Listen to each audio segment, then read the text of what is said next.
For decades, America has tried to combat the harms of drug use primarily through banning drugs and incarcerating people who use them. But this has caused a violent underground market for drugs, increasing crime in our communities. It's caused contaminated substances, increasing overdose deaths, and it's caused incarceration to skyrocket, destabilizing families. What we're doing isn't working. Crime, death, and broken families are the collateral damage of using the criminal justice system to address the public health issue of drugs. If you're looking for a better path forward, you're in the right place. What if we changed our drug policies to prioritize life, health, harm reduction, and thriving? And what if it benefited all of us? Our criminal justice approach to drugs had a beginning, and it can have an end. Join us on the journey to end it for good. I'm Christina Dent, your host, and if you're new here, End It for Good is a nonprofit started in 2019, based in Mississippi, that invites people to support approaches to drugs that prioritize life and the opportunity to thrive. This podcast is one of the ways we do that. You can head over to episode 34 to hear my story as a conservative Christian foster mom, changing my own mind on the best path forward with drugs, and then come on back and dive in deeper. I didn't change my mind overnight, and most other people don't either. We all need time to learn, think, ask questions, and explore. Whatever your perspective is, I'm glad you're here. Let's journey together. Welcome back to the End It for Good podcast. I'm Christina Dent, your host. Excited to join you for another episode today. Just a reminder to go ahead and hit subscribe if you haven't already. And if you're not joined with us on social media or via our newsletter, come and find us on social media platforms at End It for Good MS. And you can find how to get on the newsletter at enditforgood.com. I'm really excited today. Jon Seidl is our guest, and he is going to share some of his story that is found in his book, Confessions of a Christian Alcoholic, where you can get that anywhere books are sold, on Amazon, etc. But Jon really operates at the intersection of faith, storytelling, and recovery. So he helped launch a national news platform. He was a content creator and editor-in-chief at I Am Second. And Jordan Rogers, who's been on the show before, has an I Am Second video. And so people used to have bumper stickers, I Am Second bumper stickers. And so it's really fun to have him. That was one of the things that he worked on. He's also obviously an author, and he's now the leader of a nonprofit called Veritas Recovery. He speaks and writes about hidden addictions in faith communities, the power of storytelling, and institutional blind spots in the church. So Jon, welcome to the show. Hey, thank you so much, Christina. And by the way, I didn't realize, let me put it this way, Jordan Rogers and I are good friends. We text and stuff, and I'm the one that got him on I Am Second to share his story. And he hasn't even been able to share his story on my podcast. Like, he's so busy now. Yeah. We try to find a time. And so the fact that you got him, I mean, kudos to you. I'm his friend, and you can't even get him on mine. Love you, Jordan. If you're interested in sports marketing, go follow Jordan Rogers because he's killing it. Yeah, exactly. I remember he called me up. He's like, "Hey, I'm thinking about leaving Nike. Like, you kind of started your own thing. Like, what was that like?" And now, I get to say I gave Jordan Rogers, business advice. Now he's like, That's right. The guru. Yes, so true. So let's dive in. You spent years helping other people tell their kind of redemption stories through I Am Second, among other projects. How did you get involved in storytelling? Yeah, it's interesting. I think, and I talk about this a little bit in the book on the section on identity. And it's like I always knew I was a storyteller, right? It's just something that stuck with me, or I should say that I always recognized in me. And so I loved telling stories. I got to college and realized, I can write, and kudos to a college writing professor who kind of called it out in me and said, "Hey, your papers are really good, and you're you might want to kind of dig into that." And I was like, "Really?" And so from kind of a young age, but then really solidifying it in college. I got an internship at World Magazine, a Christian magazine, and started telling stories there, and just realized, oh, okay, like I love this, right? And so that was kind of how I got my start. Translated that into the news business and journalism for a good amount of time. Then went to I Am Second, kind of in the visual storytelling aspect, although I was in charge of all the writing aspect of the ministry. And I've just loved telling stories. Like, I think it's powerful, right? If you look back, it's one of, before we were writing things down, right? It was the oral tradition. And so I think we connect with stories in a way that is, in a sense, almost like, for lack of a better term, primitive, right? And so stories, I think, have a way of connecting us and conveying information that's so important. So that's how I got my start. Yeah, that reminded me of so all along my computer monitor, I have like random sticky notes of quotes that I love, etc. And one of them, I don't even remember what magazine this came out of, but it says, our brains are wired to understand things in a particular form, narrative.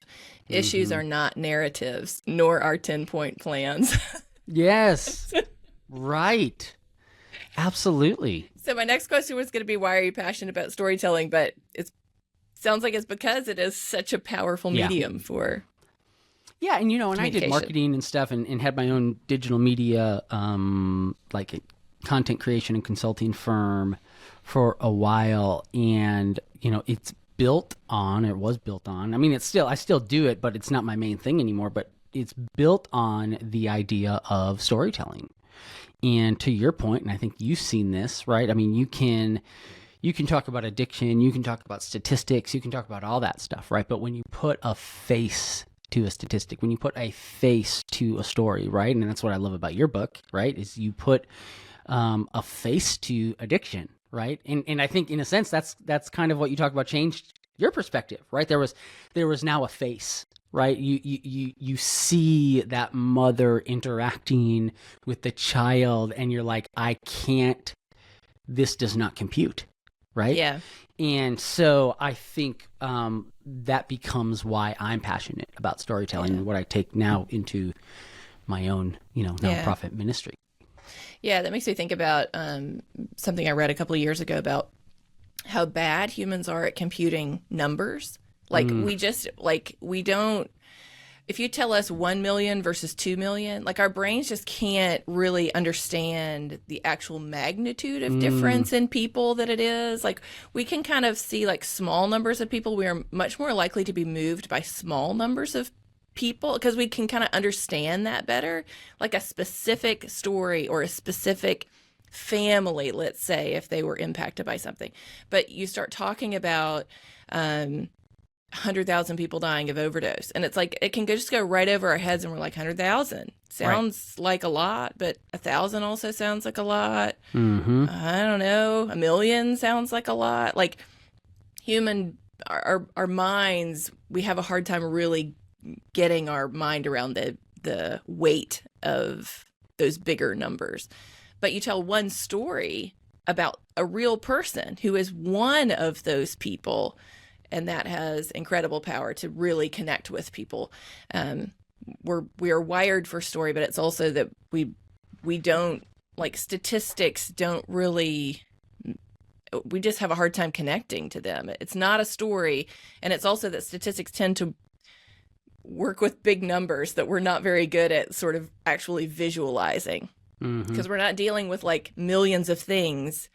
Like, we don't hold, like, 1 million pennies in our hand. Like, we can't even really understand, like, what even is that? Most of us have never had, like, $1 million. We don't, it's just hard to even get our minds around something like that. Yeah, absolutely.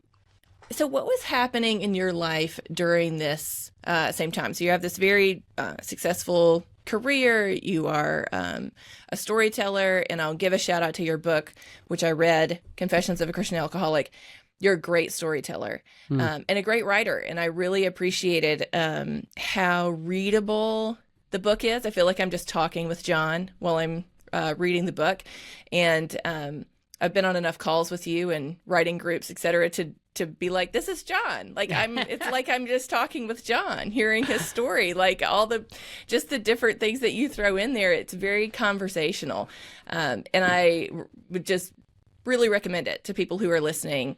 If you are interested in more of Jon's story, but also in just his very just honest and vulnerable and down to earth way of talking about alcohol and the role that it has played in your life and all of the other things that it has brought up for you, and your invitation to other people to consider what role it's playing in their life, what might be behind that, what might be behind other things in our lives that may not be alcohol, but might be behaviors and things that we're engaging in that are masking something else.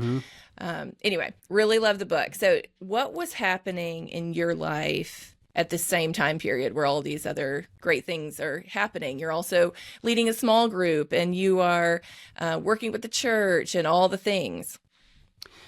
Yeah, and I think, this is, I have an entire chapter about how does this happen, right? And this, by the way, to make it clear, right, like you talked about, the title of the book, Confessions of a Christian Alcoholic, is that I say I'm the Christian that became an alcoholic, not the other way around. And the other way around is kind of, there's at least kind of more of a box for that, right? Alcoholics or the addict who becomes a Christian. And so it's kind of like, what do we do with these other people like me? And so, slowly, I think behind the scenes, I had always had an up and down relationship with alcohol from a young age. I got drunk for the first time in my kind of like early teenage, late preteen years, somewhere around there. And even though it wasn't like I got drunk for the first time and then it just created this, cascading downward spiral, I remember what being drunk did for me. And for me, it was like instant relief. Grew up with a lot of anxiety, undiagnosed anxiety and OCD, and my mind was just always going. And so that first time I got drunk, I remember being like, oh my gosh, like it just kind of got quiet for a little bit. And they say, I think like the benefits of alcohol, that it really lasts like 18 to 20 minutes. But I'm like, man, those were some of the best 18 to 20 minutes of my life, right?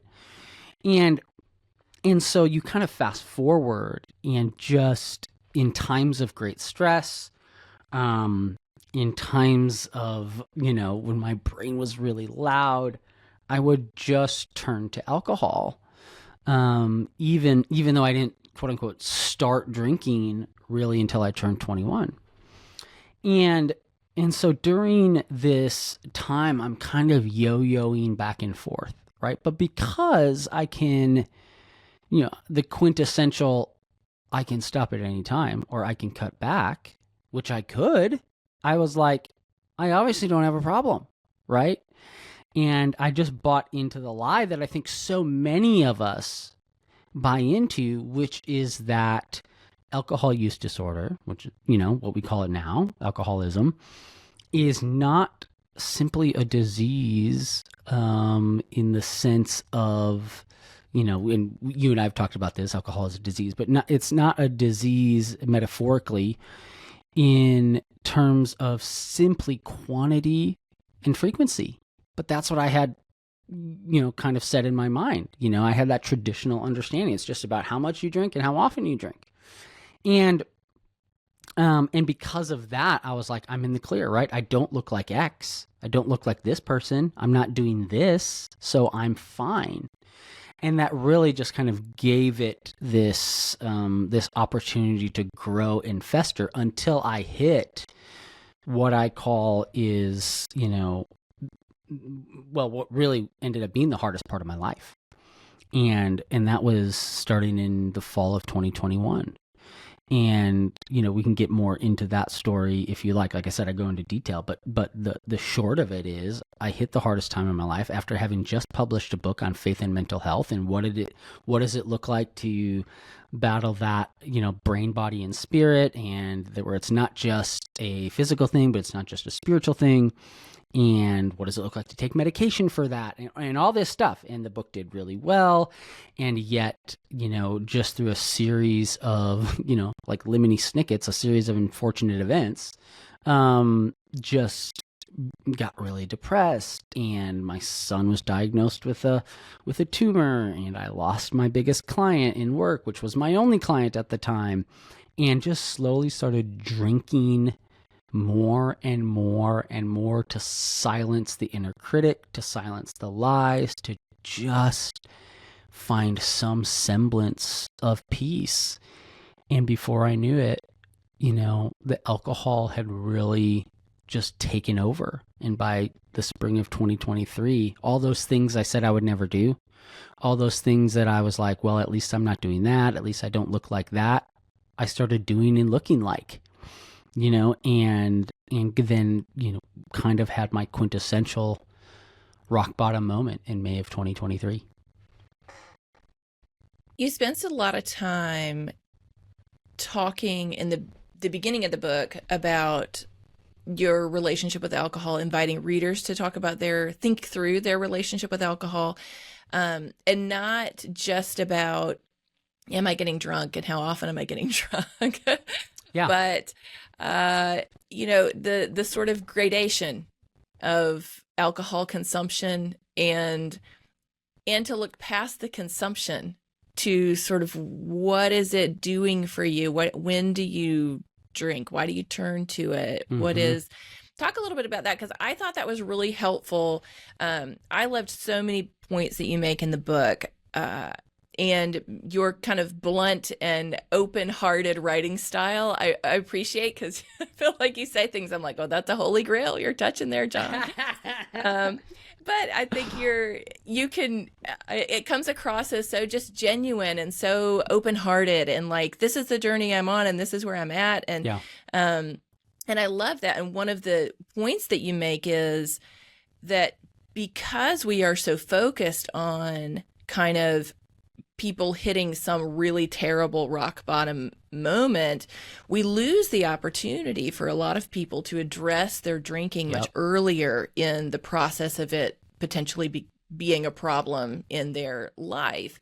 And so we kind of only have this vision for, well, it's all okay until it gets like completely chaotic, until kind of I've lost everything, or, my spouse is about to leave me, or whatever the case is.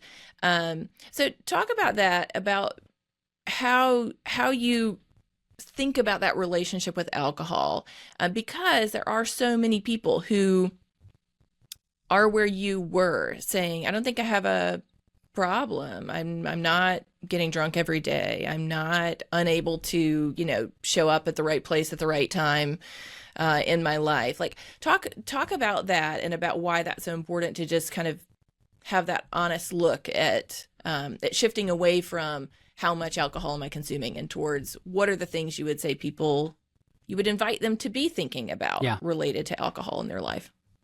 Yeah, and so I think I'll talk about this from two perspectives. The first perspective is a more, I guess what you could say secular perspective. And the second perspective will be, a more faith perspective. And so let's take the first one, right, which I think is, in a sense, more universal. And if you, and I spend a whole chapter on this, but if you look, I actually think the secular world is starting to catch on to this. Because if you look at the DSM-5, which is, as you know, the kind of Bible for mental health disorders, of which alcohol use disorder is one, is that they changed in 2013 even just the questions that they ask about your alcohol use, where it has morphed from just quantity and frequency to what place does alcohol occupy in your life, right? And that is the point that I'm trying to get across to everyone, is what what part does alcohol play in your life? What role does it play? Because in the end, what I say is my addiction was not to alcohol. I mean, in the physical aspect, yes, especially towards the end. But really what led me there was I was addicted to escapism, right? Like that's what I wanted to do. I just wanted to escape. And alcohol was the easiest, quickest means to do that, right? And so what I hope and what I try to get people to see is that if you're treating alcohol that way, even if you're not getting drunk every night, even if you're not, driving drunk, even if you're not fill in the blank, right? Like that starts to be a problem. Just as if you're treating food that way, just as if you're treating pornography that way, right? It's like, well, I'm not doing it every day. But then what I would say is, hey, if you have that in mind, hey, what place does this occupy in my life and how am I using it? You are then able to look and take an honest look much quicker and say, well, I don't want it to get to the point where you have a rock bottom, right? Like, and this is what I tell people, like, you don't have to have a rock bottom moment to reevaluate your relationship with alcohol, with anything, right? So that's in a sense, the secular even perspective, right? Which I think is supported by the DSM-5. But then, and I write from this perspective, the faith perspective, right? And so if you look at the Bible and the gospel of Jesus, anything that occupies kind of a throne in your heart that we say, above Jesus and what he offers is a problem, right? Like that's what the Bible talks about. And so if you're turning to anything as a means of escape, as a means of wholeness, as a means of fulfillment outside of Jesus, right? It's not just that like the Bible's like, don't do that, right? But what we would say as Christians is you're actually missing out.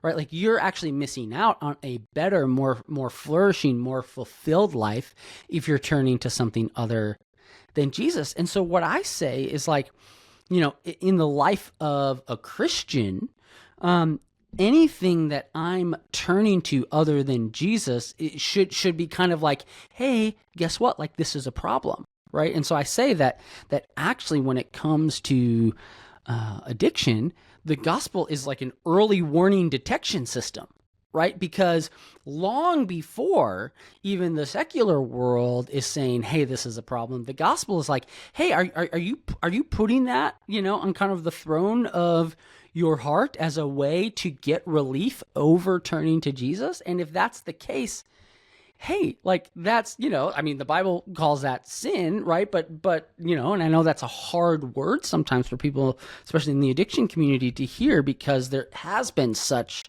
an emphasis on behavior modification and, oh, you're just sinning. I was working with a woman once who said, she sent me, there's just the most heartbreaking message.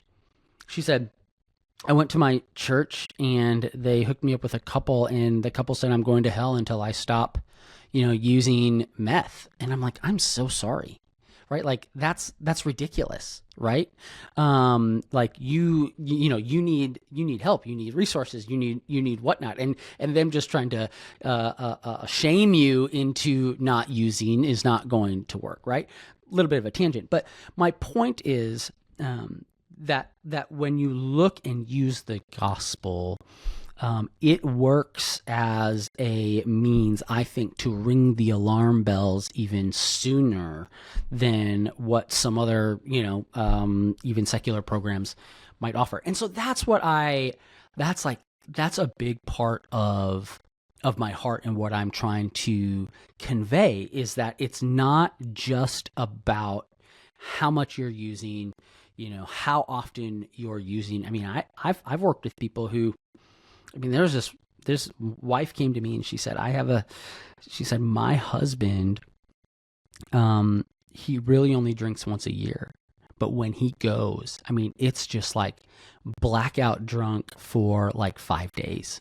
I'm like, well, that's a problem. I just interviewed someone on my podcast as we're recording this. She's like, I gave up alcohol for 3 years. And she goes, all throughout those 3 years, I just couldn't wait until I could have it again. But I wanted to show everyone else, I'm good. I don't have a problem. But she's like, the place that it was occupying in my mind during all 3 years of those sobrieties, she's like, I wasted so much time, you know? So it's stories like that that I think point to, hey, it's not like, let's have a conversation more about the place that it's occupying your life, not just how much you're doing it or how often. You tell stories, a lot of stories in your book. One of those is about your wife, Brett, and how after one of these experiences of you getting drunk, after promising not to get drunk and coming back and being drunk, that, you know, you're talking about the alcohol. I'll stop drinking. I won't do it again. And she's saying, Jon, it's not about the alcohol. Mm-hmm. I want you to get to the root cause of why you drink. That's what I want you to focus on. And it just nearly brought me to tears. It was just such a beautiful, it seems there are certainly more so now, but so few people that are able to see that, whether or not they are living with somebody who has a misordered relationship with a substance. It's really difficult to see beyond the thing that is in front of you, the empty bottles, the whatever it is, and to really kind of push through to what is that thing. And part of that story is her saying, you know, look, if you stop drinking, but you don't get to the root of why you're drinking, it's just going to be something else. Yeah. And I remember George Wood, who's also been on the podcast, talking about, you know, there's a lot of people who are sober. They're not drinking alcohol anymore, but they're punching holes in their walls. Like, Yeah. you know, that's not Right. Sure, you can celebrate sobriety. That's not health and wholeness. It has taken a new, whatever is underneath has taken a new turn, Right. a new way of expressing whatever that is that's going on underneath. Did you agree with the way that she saw the role of alcohol in your life as being a mask for something else? Or was that something that took you time to realize this really isn't about the alcohol? No, I knew she was right, you know, as she so often is. It was kind of one of those moments, and it's funny because, you know, when I talk about that story, I talk about it in the book, but when I talk about it, whether it's in interviews or whatnot, people are like, wow, your wife is so wise. And she is. But even she's like, you know, people have asked her, like, where did that insight come from? And she's like, I don't know. Like, it was kind of like a Holy Spirit moment for her, you know, because my wife always, and not just in that moment, I think it's something that unfolded over time and then culminated in that moment for her, because my wife always said, like, I'm not going to be your babysitter. I'm not going to be the Holy Spirit to you. Like, you've got to come to this realization. And so, you know, that story you're talking about is I'm sitting on the beach in Miami after having gotten wasted the night before, promising I wouldn't, ending up in the ocean alone at 1 a.m, swimming in my own feces. And, you know, like I said, or like you said, I'm making all the promises. And she looks and says, I don't care if you never drink again. Like, if you don't get to the root of why, it's just going to be something else. And I think in that moment, I was like, dang, you know, you're right. I would have rather have had her said, okay, great. Like, you're going to promise me right here, right now. And then, you know, and that's it. But what she went on to say, and what we had started kind of exploring this a little bit, is that I had some undealt with trauma in my life that I would have said up until around that time, like, hey, I'm good. Like, it didn't affect me. And, you know, my parents divorced, my dad leaving in the middle of the night. I had some sexual abuse from my sister. And I just said, like, hey, those things never really affected me. And I think as my wife and I started talking about them a little bit more, I'm realizing, okay, I think this affected me. I don't know how.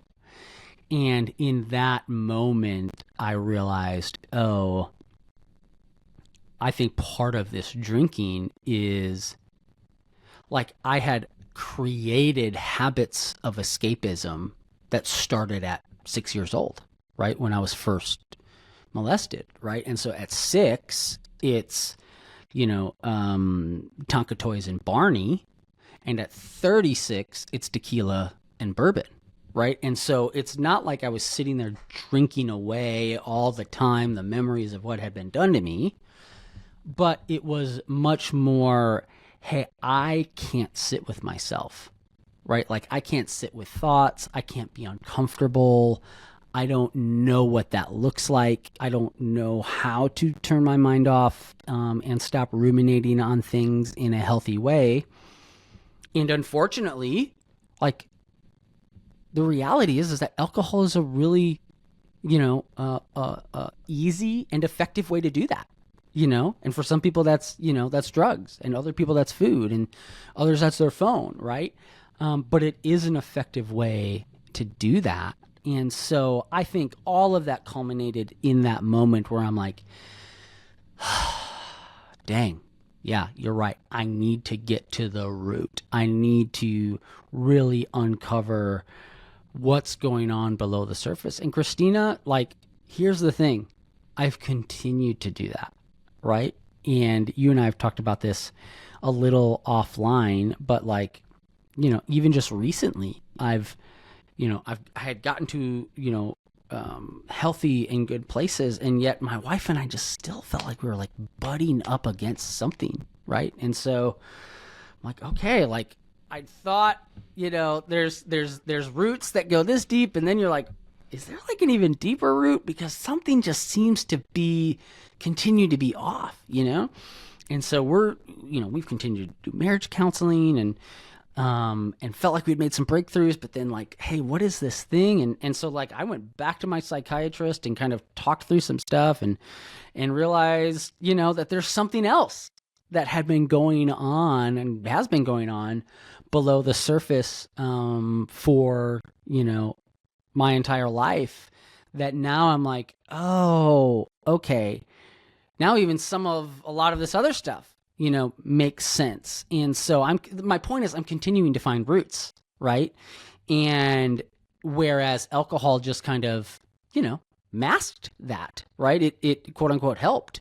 And yet, now I would say I have found, and what I did, from the moment on the beach in Miami that night, is I made a commitment to, okay, I'm gonna do the work. And what I found is that it's not been easier, but it's been better. Like easy is alcohol. Easy is the drugs. Easy is the substance, whatever it is, right? That's the easy way to take care of it, right? And so I remember giving a speech one time and someone was like, I asked her, I was like, the person who organized it, I was like, hey, how do you think that went? She goes, well, it was good. I just felt like maybe you could, like, next time you might want to like let people know how much better life is. And I'm like, well, here's the reality. Life is better, but I think what you want me to say is life is easier. Life is not necessarily easier, but it is better. Right. And I think for some people that doesn't compute, right? Like they want the Hollywood ending of like, you stop doing drugs, you stop doing alcohol, and all of a sudden, like, the clouds opened and everything was easier. And I'm like, no, you've taken away our coping mechanism, right? But I can tell you that has been better. Like there is more flourishing, there is more fulfillment. It's not been the easiest though, right? So very long answer to your question. One of my pet things is that we are just set on hearing stories of this kind of like whatever the rags to riches arc is, like the bad to good, the awful to amazing, the struggling to easy, the poverty to just whatever. We love that arc, that is such a great point, that the arc that we want is not that it ends up better, but that it ends up easier. That is such a good point, because it isn't something that is easier for most people. Dealing with the things that you're numbing is not easier. Like I had to go to a trauma therapist really every hard. week for a year, right? To really dig in, right? That wasn't fun, right?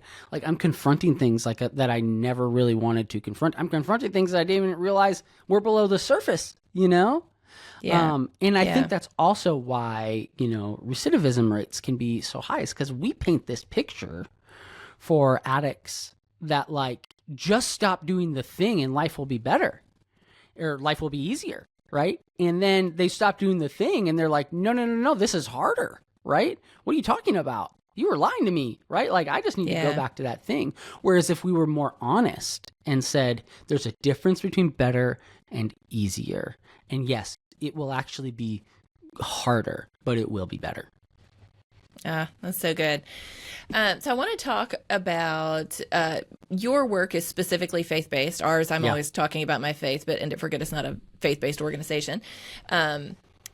You have a master's degree in theological studies. You were working in ministry in various ways during this time.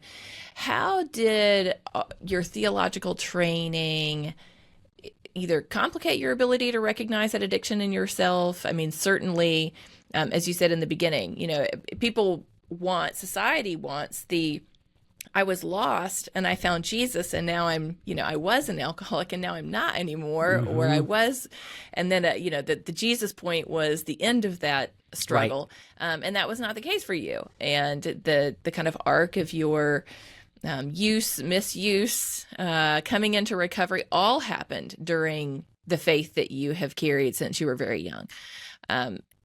How did you wrestle with that? I think that's, gosh, if it's hard to see a substance use disorder in yourself in general, I would think it's, 3 times as hard in a faith community where there's just so much pressure, as much as we like to think that there isn't. We say churches are, hospitals for suffering patients, but that is not often how we actually approach them as people in faith communities. So how did your faith impact your ability to see the struggle for what it was? Yeah, I think I'm so glad you asked this. It's one of the things that I've become really passionate about. In fact, it's in a sense, one of the underlying foundations, premises of my nonprofit ministry now, is that so often you talk about that metaphor, the church being a hospital for the sick, and I think too often the church is like, if you have a broken bone, come on in, right? Yeah. But if you are, if you have boils, you know what I mean? If you have just those that unsightly, unseemly stuff, if you're coming in and or the long-term stuff. Yeah, exactly. You're bleeding all over the place. There's cancer, and you're like, we kind of just want the broken bones, right? And that was my experience, especially after writing the book, right? So the book came out last October, and so many people reached out to me afterwards that said, "Oh my gosh, me too," right? I don't have a place where I feel safe, because, and this will kind of go to start answering the question, is because I think so much of what kept me doing what I was doing was shame, and knowing that. Even though I loved my church, right? And my church eventually, I think when I did go to them, handled it really well. But it's I just, especially working in the Christian media landscape, Christina, like I saw and I see what we do to our own when people are honest about their struggles, right? Like we are so quick and so sometimes bloodthirsty to crucify our own, right? And I think part of it comes from, and I talk about this a little bit in the book, part of it comes from this idea that like, we just want to wash our hands back. Well, they were never really one of us, right? Like we don't like the kind of the shame in the sense that comes from like, oh, how do we handle, these Christian people who are found out for X, Y, and Z? Well, they were just never one of us, right? So we just want to like wash our hands, or we want to say, no, like we're really angry at them too. Like they suck as well, And it's just like, man, we as the Christian community are just so quick, like I said, to crucify our own. So in my experience, shame is just so strong because we, like I said at the beginning, we have a box for the alcoholic who becomes a Christian, but we just don't know what to do with the Christian who becomes an alcoholic or whatever, fill in the blank. And so I think what I have made a cornerstone of my work in my ministry is talking about what I call messy sanctification. And, I think that sanctification, progressive sanctification, is one of the most quickly confessed, like, oh yeah, we're all about sanctification. And yet so quickly, I think, when it comes to actually acting it out, we're just really quick to gloss over it, right? Because if we really understood that idea of sanctification, I just think that, first of all, like so many people talk about revival, right? And I'm going to do this to, usher in revival. Like, you want to talk about ushering in revival? Like, just really start practicing what you preach about sanctification. Like, come on in. Like we're going to be the hospital for you, right? And that doesn't mean ignoring if there's consequences. That doesn't mean any of that, right? But I think that's also another big thing, right? Like people think that if I'm to embrace God's grace and sanctification, now I just need to ignore that there are consequences for whatever, right? And I'm not saying that. Right? There were consequences for my actions. There are still consequences, right? That I'm still, like I said, my wife and I are still in marriage counseling, right? Like we're still working through things, right? There was a big breach of trust, and that's not even like I didn't like have an affair or anything like that. But there was such a big, because I was just lying. I was lying all the time about what I was doing, my use, how much I was drinking, right?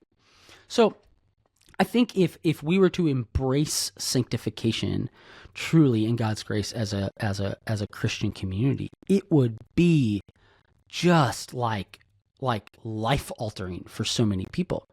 And so going back to kind of the original question, how did my theological training kind of affect all that? I think it was more so my experience in the church and within Christian media and community that really said, and I think the devil used this, like, you can't be honest. You have to hide this. And as you know, like that's where this stuff kind of festers, right? And so I said, okay, I just can't be open and honest about this. Now, once I did, and this is why I talk about radical vulnerability in my book, right?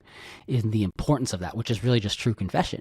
Is once I did embrace radical vulnerability, once I was open and honest about all this stuff, I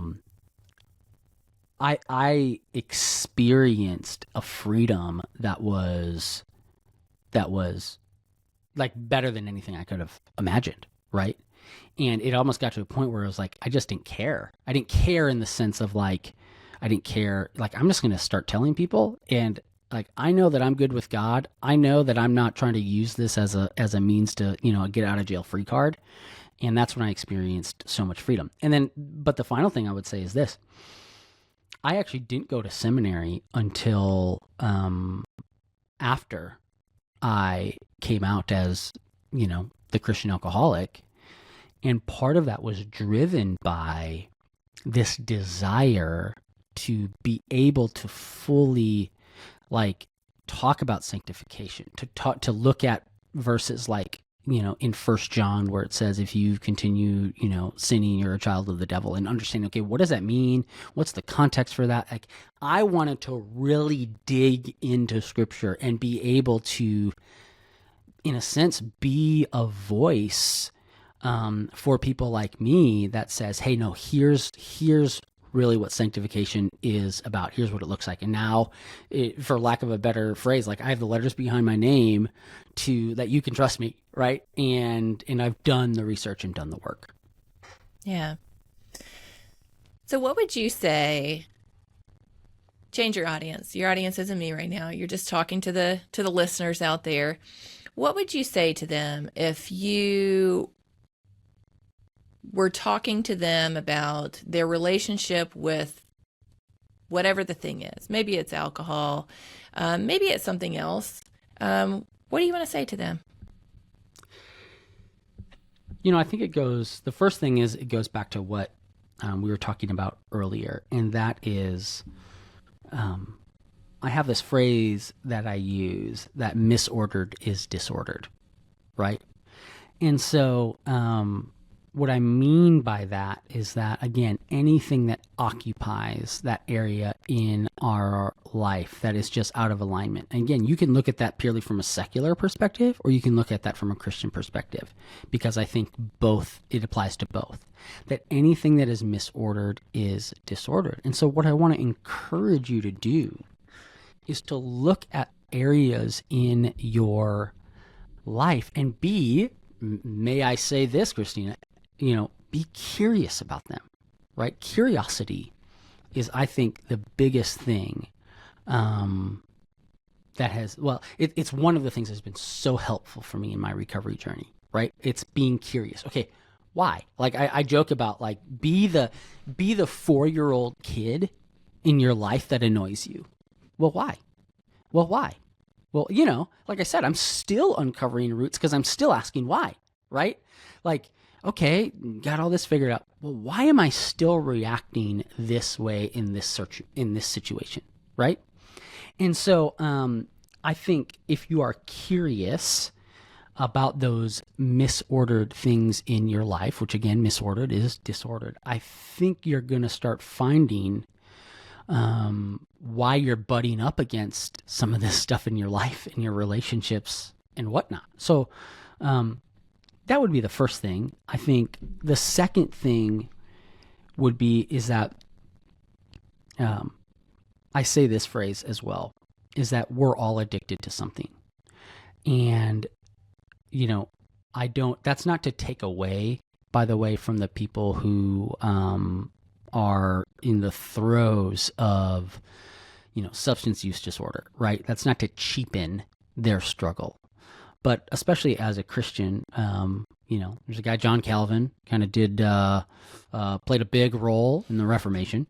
And he said, our hearts are idol factories, right? Like, this side of glory, we are constantly going to be making idols in our lives, right? And so that's why, and I think you've seen this, and you and I have talked about this, is like, going back to what George Woods said, which is those people who stop using, right, and find sobriety, I want more for them than that, right? Because too many times I've seen people just swap addictions, right? And so now it's like, you're not using the substance, which I'm good and thankful for, right? Like, I don't want you, dying on the street from using, right?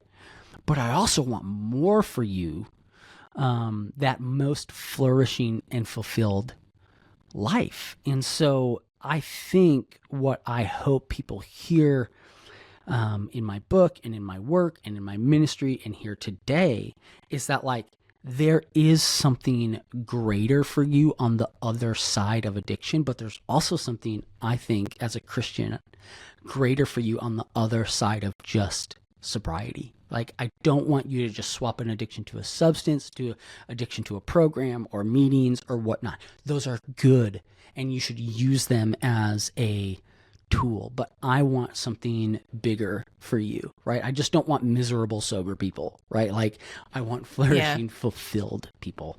And so that would be then the final thing is really just there is more to life than just not doing something. And I would say it's summed up in a book by an old guy, an old preacher from the 1800s. And it's called The Expulsive Power of a New Affection. And this idea is, I think, even it's in secular recovery as well, which is it's not just about not doing something. You have to have a new affection that crowds out, if you will, the old thing. And for me as a Christian, I encourage people, I know what the best thing is for you, right? It's not just sports, it's not just meetings, it's not just whatever. It is the true expulsive power of a new affection is Jesus. And so that's what I point people to. So for faith communities, what would you say is kind of the concrete ways? Maybe this is just particularly in the Christian tradition, but maybe other faith communities or other communities where people gather. What are some concrete ways that you would hope that they could kind of shift their approach to make it easier for people to be honest about the real struggles that they are facing and to be supported as they are on a long journey? You know, in the Christian tradition, sanctification is the process after salvation of becoming more like Jesus, which you are in until you die. Because it's a lifelong thing. And if we think about that, whether it is in Christianity or elsewise, or even completely secular, everyone's life is a journey. Everyone is on a journey that is not, as much as we love a story of kind of from here to there, generally doesn't work that way. There's lots of ups and downs. There's lots of back and forth. There's lots of, why am I back here again? I thought I left that 5 years ago. That sort of thing. Like how can what are some tangible ways that we can really shift that posture towards journeying with people on that process of being, whether it's healthier, of growing spiritually, whatever it is, whatever they are open to on that sobriety journey or health journey or whatever, however they frame that at this point in their life. How can we be better at helping communities be more open and helpful to people? So I'll give you three quick things. I think the first one is we have to, and I'll speak, more specifically even just to churches, is you have to be preaching and talking about sanctification, right? Like as much as you're talking about, fill in the blank, right? But Jesus talks a lot about sanctification. Like one of his biggest critiques from everyone was, what are you doing hanging out with these sinners and stuff like that, right? And Jesus talked about, I've come for the sick, not the healthy, right? And so I think practically we have to be giving sermons and talking a lot about sanctification and letting our people know, hey, like the Christian walk, the Christian journey is not that once you start following Jesus, yes, your sins are forgiven, but your sins are not like non-existent, right? Like you will continue to sin. And so we need to preach that. That would be the first thing. The second thing would be, I think, investing in what I call gospel-centered recovery ministries in our churches. And I know this is hard, right? And this is actually part of why I started my nonprofit, because the median church size in America is 60 people. So I get it, right? Like you can barely pay the pastor, right? Like that guy's probably bivocational or that person's probably bivocational and they can barely, afford that salary, right? And so I get it, right? But as much as you can and as much as is possible, investing in gospel-centered recovery ministries where you are, and this would be kind of like a 2B type thing, where you are recognizing that the problem is not just spiritual, but it's not just physical, right? It's having this understanding that addiction is both a physical and a spiritual issue. Like, I'm not of the camp that, oh my gosh, you just pray this away, and if you just have enough faith and show up at church enough, like everything's going to go away. It's like, no, like that person may need detox. Like that person may need a treatment center, 90 days. I mean, I have a guy on my board that went 9 months into a treatment facility, right? And so understanding, hey, there's also like counseling and care and trauma that needs to be worked through. And so that would be the second thing. And then the 2B is invest in gospel-centered recovery ministries that really understand a holistic and take a holistic approach to addiction.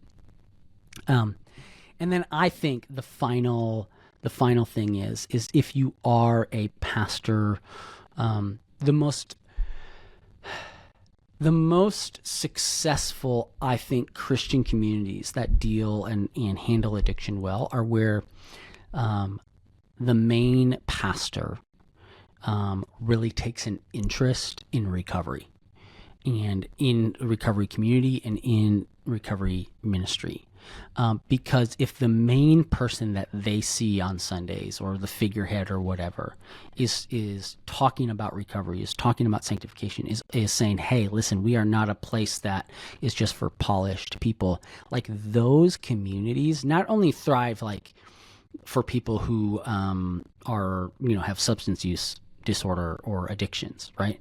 But for people, like their entire congregations, I think are healthier. Their entire congregations are like, oh my gosh, I'm going to be bringing this into the light and this into the light and this into the light, right? And it's like, marriages are better, families are healthier. You want to talk about, again, revival? Like I tell people, you want to talk about revival? There's so much talk about this.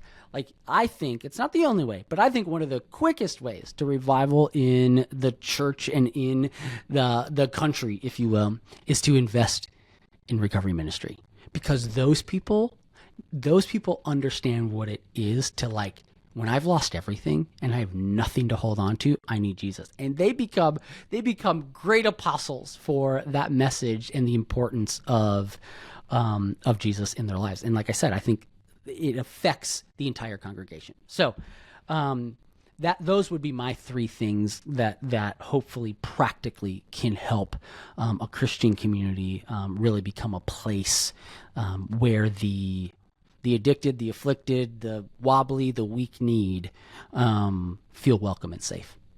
Yeah, I love that. Your book is so good. I will just commend it to people. Go order a copy. It is a compelling read. You will feel like you were just talking to Jon for chapter after chapter. And you have a lot of tools in there, not just of kind of sharing your own journey, which I found really helpful hearing you. And it does not read as like, oh, I'm just going to lay out these sordid stories kind of thing. It really is like just you walking through, this is kind of what it looked like for me. And some of that is really difficult. The Miami story that you touched on.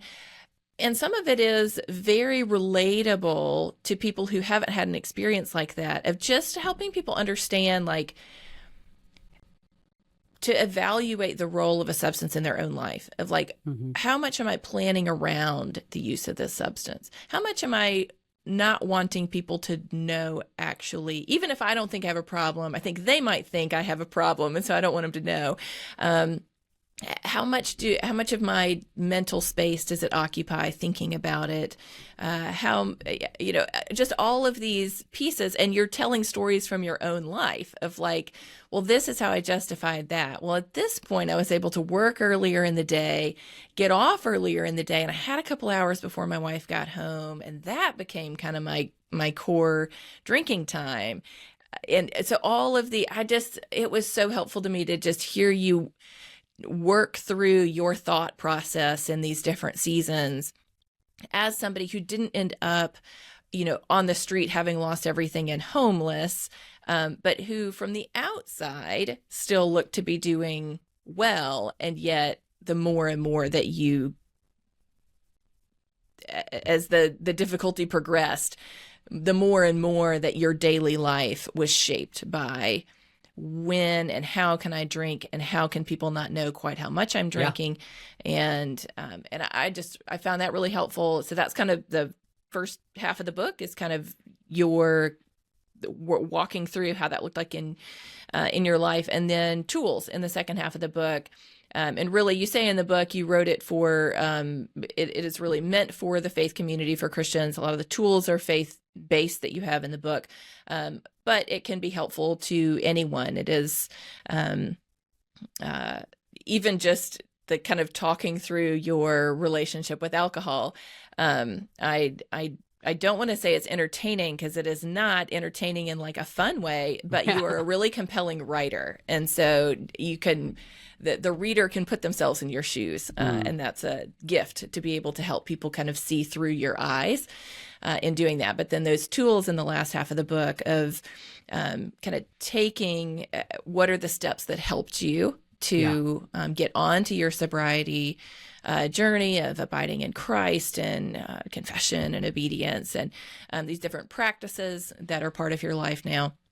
But also, that you have not come into that through a kind of traditional AA format. And you have, you talk about that, why that wasn't part of your journey, and why it can be helpful for people, but it can also be not the right thing for people, and was not part of that for you. And so I think that's just important for people to be able to see a real person's experience, and one that is still on the journey. So I want you to share how people can connect with your work. I'm also curious, I'd love to hear you share, why did you write a book so early in your recovery journey? And I think, as when I first started thinking about writing Curious in 2020, and my brother had mentioned to me, like, hey, during COVID, events are shut down, you should just write a book. And the first thought was like, oh gosh, like, aren't you supposed to write a book like at the end of your career? You've got like 20 years of, whatever. Now you come back and write a book. So talk about that. Why did you feel like it was important to write it now? And then how people can how all the ways they can connect with your work. Yeah, I'm glad you brought that up. I think because for some people, that is the biggest knock against me. July, I'll be 3 years sober. And they're like, who are you? Right? Who are you to give advice and talk about stuff? Like, you're a young pup, right? And to people who are 20 years sober, yeah, right? But then to people who are 1 day sober, like 3 years, they're like, oh my gosh, if I could only get to 3 years, right? And so for me, and you know how this is, Christina, when you're like talking to publishers and whatnot. First of all, I will say I didn't really want to write this book, right? Like, if I didn't have to write this book, I would have been peachy and happy, right? Like, I was like, I don't want to write this. And, God was like, you're writing this book. And I'm like, dang it. Lost that battle. But there are plenty of stories. There are plenty of, what we call quit lit in the biz. There are plenty of quit lit books written by people who have been sober for a long time. And those are great. And I celebrate those, and I've recommended plenty of those. But I think what was important and what I saw a need for is a story from someone who was like still close to it. Because the further away you get from the life that you didn't want to lead, you just the edges are less sharp, right? The things get smoothed out in your memory and your mind, which is not like intentional. It's just the way memory works, right? And it's just the way that things unfold. You have a harder time remembering what life was like. And I'm like, and I think this is a line I use in the book, is like, I can still taste the bourbon, right? Like, I remember vividly still what it's like to give up the substance, your coping mechanism, and be like, how do I get to sleep? I don't know how I'm going to get to sleep.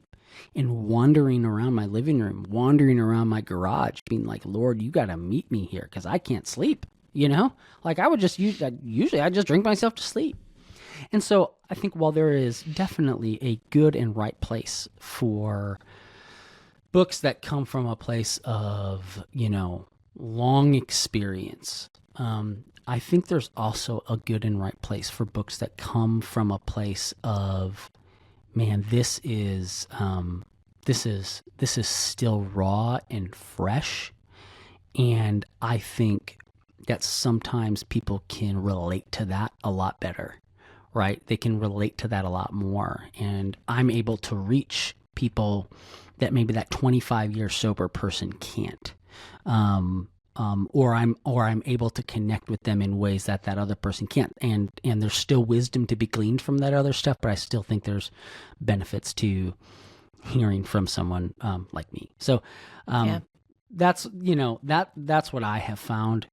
Like you said, I mean, there's plenty of old hats who are like, what are you talking about? And to them I say, hey, then don't read the book, right? Yeah. But man, for the people who are struggling, I have found that they relate to it in a way that they can't to the other stuff. As far as, connecting with me, the best place to go is to christianalcoholic.com, christianalcoholic.com. That kind of serves as a landing page. You can buy the book. You can listen to my podcast. You can now start getting some of the resources that I'm creating through my nonprofit ministry, Veritas Recovery. And so christianalcoholic.com serves as that kind of launching pad for everything. And I'd be honored if people would check it out. Awesome. Anything else you'd like to share as we wrap up? I don't think so, man. We covered it all. I'm sorry. I know you usually go 40 minutes, and here we are. We'll see. I say we go 40 minutes, and then you go back and look at the timestamps on all of our podcasts, and people are going to be like, "These aren't 40 minutes. Yeah, You're like right? always an hour." Here's the last thing I want to say, and this is not just fluff. It is, I really do appreciate you, Christina. You and I have had some great conversations, and long conversations, right? As we're, wrestling with what does it look like to point people towards recovery? What does it look like to engage in this? What does it look like to do it from a faith-based perspective? And you've challenged me. You've asked me really good questions. And I just want to say that, like, what Christina writes about in Being Curious, she really lives out. And so I'm very appreciative and thankful to you. You've approached me and asked me questions in a way that no one else has. And it is so refreshing, and it has been so helpful. So thank you for the work that you are doing. Thank you for being who you are, public facing, but also just behind the scenes, being that same person. So I really appreciate you. Thanks, Jon. Appreciate that. Encourage everyone to go over to christianalcoholic.com, grab a copy of his book. It's super helpful, super readable, and just a great resource. I'm really thankful that you did write it, even early in your recovery. I think it has that rawness of, like, this is just the real deal of life. And part of it is your commitment to just following wherever you believe that God is leading you to go and doing whatever. And so you felt like he wants me to write this book. I'm going to go write this book. I'm just going to leave it up to him, whatever he does with it. And so I love that, because I am someone who can struggle with the take the step of faith sort of thing, because I like things very planned out and organized and controlled. And when you start talking publicly about stuff, you lose the control. And it's a lot, it's just kind of out of your hands. So thanks so much, Jon. Really appreciate you taking the time today. Appreciate the work that you're doing. And the conversations that we've had have been, I'm always looking for people to learn from, for people to kind of iron sharpen iron. And I love that you are somebody who works passionately, also thinks deeply, and loves to have those conversations too. So appreciate your work. Encourage people to connect with it, connect with your writing and all the other things that you do. And thanks so much for being here. Thanks, Christina. All right, we'll see you next time on the End It for Good podcast. In the meantime, head on over to enditforgood.com if you're not connected with us on our newsletter already, and you'll get connected with all the other things that we have going on outside of the podcast, which is just one of the tools that we use to bring hope and ideas into the world for us to wrestle with. So we'll see you next time. So how do we shift our drug policies from a criminal justice approach to a public health approach? by inviting one person at a time to change their mind. Changed minds are the catalyst to changed laws. But many people are only willing to have this conversation when they're invited to by someone that they trust. That's you. Invite your friends, coworkers, other people in your circle of influence to consider a better way. At End It for Good, our hope is that people who hear will become people who tell. Start a conversation and join the movement to end it for good.